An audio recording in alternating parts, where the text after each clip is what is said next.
Amen and amen.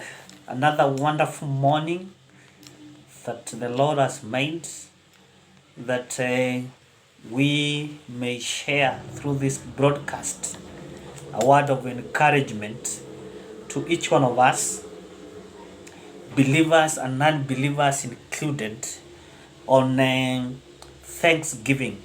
And I'm drawing an example or a story from the Bible, that's the book of Luke 17, verse 11 to 19. This is a story a number of us are conversant with regarding the healing of the 10 lepers. And I've done a bit of research on leprosy, on what kind of disease it was, what were some of the symptoms, and what it meant to a person who suffered leprosy. Now, leprosy is an infection. It's actually a bacterial infection that affects the skin, the eyes, the nose, and the peripheral nerves. Okay? And some of the symptoms of leprosy are the person having leprosy having a light colored or red skin patches with reduced sensation. Okay, so that when you touch them, they don't have any feeling. Another one symptom is numbness and weakness in the hands and the feet, and this could lead to loss of the fingers and the toes. It also could lead to blindness, skin lesions. It could lead to eye problems, and sometimes it causes a bloody nose, which also could lead to the collapsing of the nose. It was a terrifying disease. It's not so popular in the contemporary society, but it was popular in the olden days. And if somebody was found suffering from this disease, then they were put in isolation from the rest of the people, so that they do not infect the other people in their society. Almost the same thing like what's happening in our contemporary society with the coronavirus, where people have to be put in isolation so that they do not infect others. So these 10 men meet Jesus and they tell him that they want to get well again from this disease. You can imagine their fingers had fallen, they didn't have their toes, they had this numb skin, they had these lesions, and they wanted to get well. Jesus listened to them and heard their case, and the Bible records that he told them to go and present themselves to the priest, because the priest cross-examined anybody who had recovered from leprosy. Before then they could be released to go and rejoin their families and rejoin the rest of the people.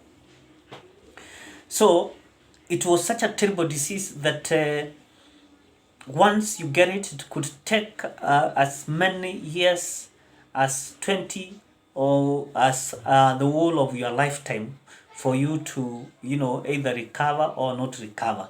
It was such a terrible disease. But the Bible records that Jesus, looking at these 10 lepers, told them, go and present yourselves to the priest, who would then look at them and give them a clean bill of going home. The Bible records that while they were on their way, they discovered that they got well.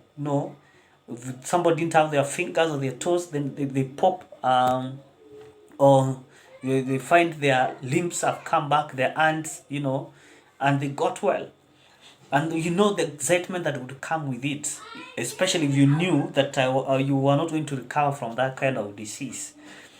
One of them got so excited that he went back to look for Jesus and tell him what had happened to him, and also to thank him for helping them get well. Now, my message of today is not on leprosy, nor is it about isolation, nor is it about quarantine, nor is it about, you know, the disease. But my message is about thanksgiving, how to be thankful, why you need to be thankful. There are many reasons as to why you need to be thankful, especially during this difficult situation that we find ourselves in. Number one is the fact that you are alive. The fact that you are living and you are even watching this broadcast is a reason to thank God. There are so many people who have lost their lives, and you know this pretty well. You've been seeing the numbers on our television, and the numbers have been rising. People have died because of this COVID-19 pandemic. So the fact that you are alive is a reason to thank God. Today I'm helping us to count our blessings. Probably you've been there complaining, whining, and wondering why you should thank God. You have many reasons to thank God. One of them, as I've said, being the fact that you are alive, the fact that God has protected you from this coronavirus, and you are alive and breathing, and all your body organs are functioning properly. It is a reason to bless the name of the Lord. It's a reason to thank God.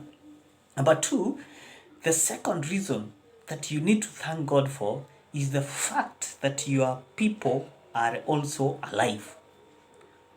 I'm sorry to the families that have lost their beloved to this COVID-19 pandemic.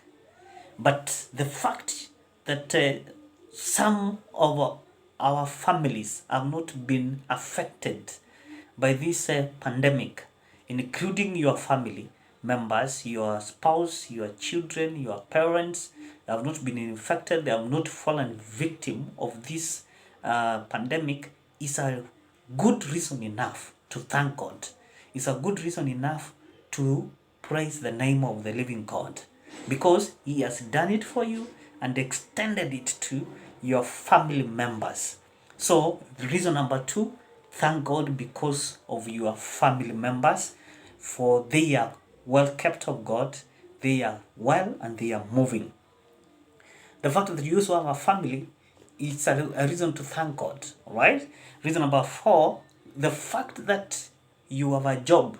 I don't know which job you are doing. Whatever job you do, whatever you do, to get or earn a living, the fact that you have it is a sure reason to thank God.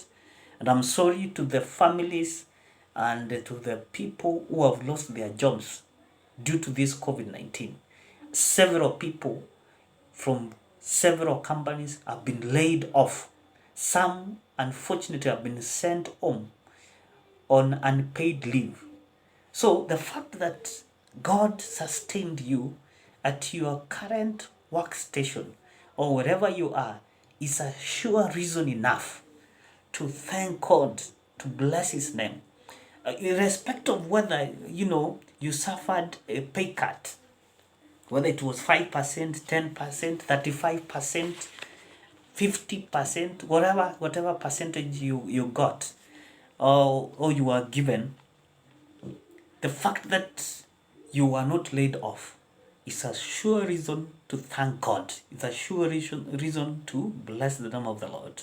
Even the fact that some of us were laid off is also a reason to thank God, because I've said the fact that you're alive, God will make and open another door for you, a greater door. There's nothing that happens under the universe that God is not aware of. The fact that your business is running and it's on is another sure reason to thank God. Many businesses have closed.